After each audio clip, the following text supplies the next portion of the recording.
प्रिय सज्जनों एवं देवियों, आप सभी सुन रहे हैं कबीर साहब का अमृतवाणी मन को अंग में। सदगुरु कबीर साहब कहते हैं, कुंभे बांधा जल रहे, जल बिन कुंभ न होए।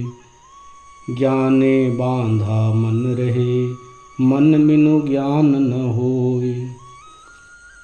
जैसे घड़े की दीवार से घिरे रहने पर घड़े में जल टिका रहता है, परंतु मिट्टी में जल मिलाए बिना घड़ा नहीं बनता। इसी प्रकार ज्ञान द्वारा बांधने पर ही मन शांत होता है, परंतु मन के बिना बाह्य ज्ञान नहीं होता। सदगुरु कबीर साहब कहते हैं, कुंभे बांधा जल रहे। जैसे हम घड़ा में पानी भरते हैं तो पानी उसमें रुक जाता है, क्योंकि चारों तरफ मिट्टी का दीवार है। मिट्टी का दीवार से ही हम उस पानी को रोक सकते हैं। तो साहब कहते हैं, घड़ा के आकार में जो वह मिट्टी है उस पानी को बांध करके रखा है, लेकिन घड़ा कैसे बनता है? बिना पानी के घड़ा भी नहीं बन सकता। उसी प्रकार से सदगुरु कहते हैं, ज्ञाने बांधा मन रहे। ज्ञान द्वारा बांधने पर ही मन ठहरता है। जो हमारा मन है, जो चंचल है, वो ज्ञान के बिना स्थिर नहीं रह सकता है। ज्ञान के द्वारा ही यह मन हम स्थिर कर सकते हैं, और मन को स्थिर करने का कोई उपाय नहीं है। लेकिन सज्जनों, ज्ञान कैसे प्राप्त होगा? मन के द्वारा ही ज्ञान की प्राप्ति होती है। तो ज्ञान और मन, जल और घड़ा दोनों आपस में परस्पर एक दूसरे से मिले हुए। धरती फाटे मेघ मिले, कपड़ा फाटे डोर। तन फाटे को औषधि, मन फाटे नहीं ठोर। मेरे मन में पड़ी गई ऐसी एक दरार। फाटा फटिक पसाण ज्यों, मिले न दूजी बार। जिस प्रकार से फटी हुई भूमि जल के बरसने पर मिल जाती है। सज्जनों, जब बरसात होती है तो फटी हुई धरती भी उस बरसात के जल से भर जाता है। फटा हुआ कपड़ा धागे से सिलने पर वह जुड़ जाता है, वह भर जाता है। और शरीर के फटने कटने पर औषध लगाने से वह ठीक हो जाता है। परंतु जब मन फट जाता है तब कहीं ठौर ठिकाना नहीं लगता। जब मन में दरार आ जाए, मित्र के प्रति, परिवार के प्रति, भाई के प्रति, पत्नी के प्रति, तो मन का मिलना बड़ा कठिन होता है। साहब कहते हैं कि धरती फट जाए तो बारिश होने पर वह भर जाता है। कपड़ा फटने पर सिलाई करने से वह जुड़ जाता है। शरीर के कटे फटे होने पर औषध लगाने से वह ठीक हो जाता है। परंतु मन कभी ठीक नहीं होता। मन एक बार फट गया तो वह ठीक होने वाला नहीं है। सदगुरु कबीर साहब कहते हैं, मन फट गया तो कोई ठौर ठिकाना नहीं, क्योंकि मन फटने पर वह पत्थर की दरार के समान दोबारा नहीं मिलता है। सदगुरु कबीर साहब पत्थर को उदाहरण देते हैं। जिस प्रकार से पत्थर में दरार पड़ जाने पर उसे भरा नहीं जा सकता है, उसी प्रकार से मन के फट जाने पर हम दोबारा उसको नहीं भर सकते। मन में न किसी प्रकार से दरार तो रहेगा। कितना भी हम मना लें, कितना भी हम उनको प्रेम कर लें, लेकिन मन में दरार आ गया है तो समझ लो कि वह जुड़ने वाला नहीं है। मन फाटे बायक बुरे, मिटेल सगाई साख। जैसे दूध दिवास को, उलट हुआ जो आक। जब मन फट जाता है तब ज्ञान के वक्ता, उपदेशक, गुरु, संत भी बुरे लगते हैं। मन में अगर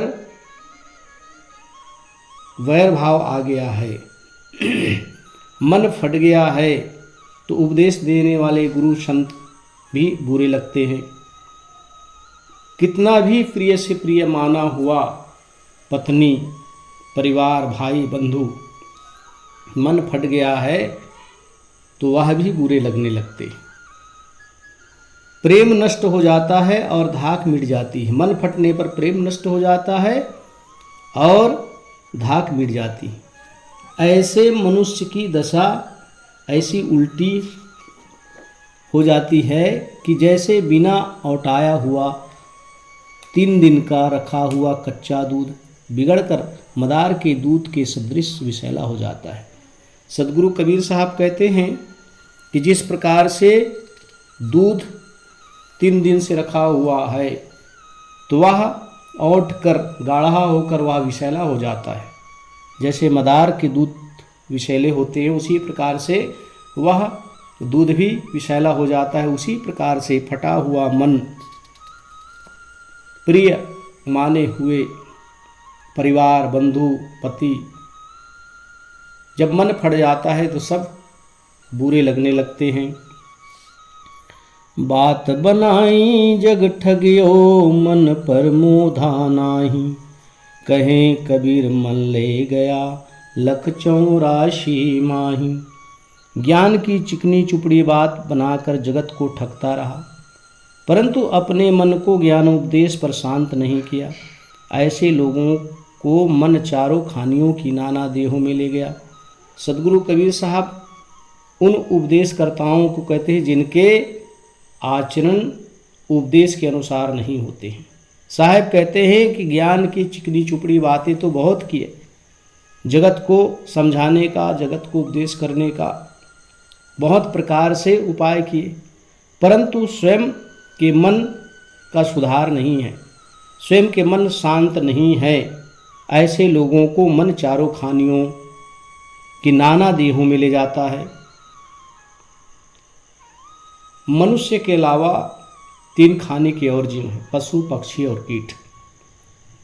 सदगुरु कबीर साहब कहते हैं जो अपने आचरण को, अपनी आदतों को नहीं सुधार किया और संसार को उपदेश देते फिरते हैं, उनकी गति 3 खानियों में, पशु पक्षी की योनि में यही मन ले जाता है और नाना प्रकार के दुख और कष्ट भोगवाता है। मनुष्य को दुख कौन देता है? मनुष्य को नीच खानियों में कौन ले जाता है? हमारा मन ही है, क्योंकि नीच कर्म करके यह जीव को नीच योनि में ले जाता है। इसलिए सदगुरु कहते हैं सत्य आचरण करो, सत्य रहनी में रहो और अपना जीवन का कल्याण करो। अगर तुम दूसरे को उपदेश करते हो और तुम्हारा खुद का आचरण बिगड़ा हुआ है तो समझ लो कि नीच योनि में जाना पड़ेगा। मनवा तू क्यों बावरा, तेरी सुध क्यों खोए, मौत आए सिर पर खड़ी, ढलते बेर न होए। हे मन, तू क्यों पागल बना है, तेरी सुध बुध क्यों खोई हुई है, काल आकर तेरे सिर पर खड़ा है, तेरे शरीर के विनष्ट होते विलंब नहीं लगेगा। सदगुरु कबीर साहब यहाँ मन को समझाते हुए कहते हैं कि ऐ मन, ऐसे सुंदर मानव देह प्राप्त करके तू संसार की विषय भोगों में क्यों पागल बना हुआ है? तू अपना कल्याण की सुध क्यों नहीं करता? कहाँ गई तेरी सुध बुध, कहाँ खो गई? क्यों इस संसार के प्रपंच में उलझा हुआ है? एक दिन काल आकर तुझे ले जाएगा। तेरे सर पर काल खड़ा हुआ है, तेरे शरीर के विनष्ट होते विलंब नहीं है, देर नहीं है। जैसे पानी में बुलबुले पड़ते हैं, देखते देखते वह बुलबुला फूट जाता है, उसी प्रकार से यह देह विनष्ट हो जाएगा। देखते देखते यह शरीर मौत के गाल में समा जाएगा। जिस प्रकार से कच्चा घड़ा होता है उसमें पानी ठहरता नहीं, वैसे ही यह शरीर है कच्चे घड़े के समान, पानी की बुलबुले की तरह यह कुछ समय के लिए ठहरा हुआ है। तू इस शरीर में कुछ समय के लिए रह रहा है। एक दिन मौत आएगी और इस शरीर का नाश हो जाएगा। इसलिए तू सजग हो जा, तू सचेत हो जा, तू अपनी सुध बुद्ध को संभाल कर कल्याण पथ में लग। मन अपना समझाए ले आया गाफिल होए, बिन समझे उठी जाएगा फोकट फेरा तोए। हे मनुष्य, तू अपने मन को समझा बुझा कर ठीक कर ले। सदगुरु कबीर साहब मानव को उपदेश करते हुए कहते हैं हे मनुष्य, तू अपने मन को समझा बुझा कर कल्याण पथ में ले जा, क्योंकि नर जन्म में आकर भी असावधान हो गया है। तू सावधान नहीं हो रहा है, तू असावधान ही के कारण, तेरी असावधानी के कारण तू संसार के इस विषय भोगों में पड़ा हुआ है। सदगुरु कबीर साहब समझा कर कहते हैं, यदि बिना ज्ञान की स्थिति किए बिना, बिना आत्म कल्याण किए बिना तू संसार से चला गया, संसार से तेरा देह विनष्ट हो गया, तो तुम्हारे नर जन्म में आने का फेरा व्यर्थ ही जाएगा। जो मानव स्तन मिला है कल्याण करने के लिए, अगर आत्म स्थिति नहीं किया, आत्म कल्याण नहीं किया, तो इस मानव जन्म प्राप्त करने का फल व्यर्थ चला जाएगा। इसलिए हे मनुष्य, तू अपने मन को सत्संग में लगा, आत्म कल्याण में लगा, गुरु संतों से सत्संग प्राप्त करके, आत्मज्ञान प्राप्त करके आवागमन के चक्र को तू मेट। मन सब पर असवार है, पैड़ा करे अनंत, मन ही पर असवार रहे कोई बिरला संत। यह मन दानव सब पर चढ़ा है और सबके ऊपर आने जाने का अनंतों मार्ग बना रखा है। जो मन पर चढ़ा हो वह बिरला संत है। सदगुरु कबीर साहब कहते हैं कि यह मन एक बहुत बड़ा दानव है और सब पर ये चढ़ा रहता है और सबके ऊपर आने जाने का अनंतों मार्ग बना रखा है ये मन दानव। इसीलिए तो मन जो है जीव को कल्याण करने नहीं देता है। आवागमन से मुक्ति जीव की नहीं होती है, क्योंकि मन रूपी दानव संसार के सारे प्राणी पदार्थों को अपना मानकर उसी पर शासन करता है और सोचता है मेरे से महान कोई नहीं। लेकिन ये जीव को कभी कल्याण करने नहीं देता। साहब कहते हैं जो मन पर चढ़ा हो, जो मन को वश में कर लिया हो, वह बिरले संत हैं। बिरले संत ही मन पर असवार हैं, लेकिन मन तो सब पर असवार है। साहब इसलिए कहते हैं कि मन की इच्छाएं अनंतों हैं, मन की कामनाएं अनंतों हैं और मन सब पर चढ़ा हुआ है, लेकिन जो मन पर चढ़ा हो वह बिरले बिरले संत हैं। तन का बैरी कोई नहीं जो मन शीतल होए, तो आपा को डारी दे दया करे सब कोय। शरीर का बैरी और कोई नहीं है यदि मन शीतल हो तो। मन ही इस देह का बैरी है, इस जीव का बैरी है और मित्र भी है। अगर मन कल्याण के पथ में लग गया तो जीव का यही मित्र बन जाता है, और मन यदि कल्याण के रास्ते में नहीं लगा, कल्याण के पथ में नहीं लगा, तो सबसे बड़ा शत्रु जीव का यही मन है। तो सदगुरु कहते हैं शरीर का बैरी कोई नहीं है यदि मन शीतल हो तो। अगर मन शीतल है तो शरीर का बैरी नहीं। तू सब प्रकार के अभिमान को त्याग कर शीतल निर्माण बन जा। सदगुरु कहते हैं मन के जितने भी विकार है, अभिमान है, अहंकार है, ये मन व्यर्थ भी संसार में आकर अहंकार करता है। साहब इसीलिए कहते हैं इसी अहंकार के कारण ही ये जीव को डुबा देता है। तो मन के जितने भी विकार हैं, अभिमान हैं, त्याग कर शीतल निर्माण बन जा। मन निर्माणी हो गया, मन शीतल हो गया, फिर यह मन जो जीव का कल्याण कर देता है। सद्गुरु कहते हैं कि जब यह मन अभिमान को त्याग देता है, निर्माणी बन जाता है, फिर तुझ पर सब लोग कृपा करेंगे, अर्थात तुझ पर सब लोग प्रेम करेंगे। लेकिन मन में अभिमान है, मन में कपट है, छल है, तो समझ लो तुझ पर कोई कृपा करने वाले नहीं। इसलिए तू निर्वाणी बन जा, तू अभिमान से रहित हो जा, तब तुम पर सब पर कृपा करेंगे। मृतक को धी जो नहीं मेरा मन बीवै, बाजय बाब विकार की मुआ भी जीवै। मृतक समझकर शांत मन पर भी मैं विश्वास नहीं करता।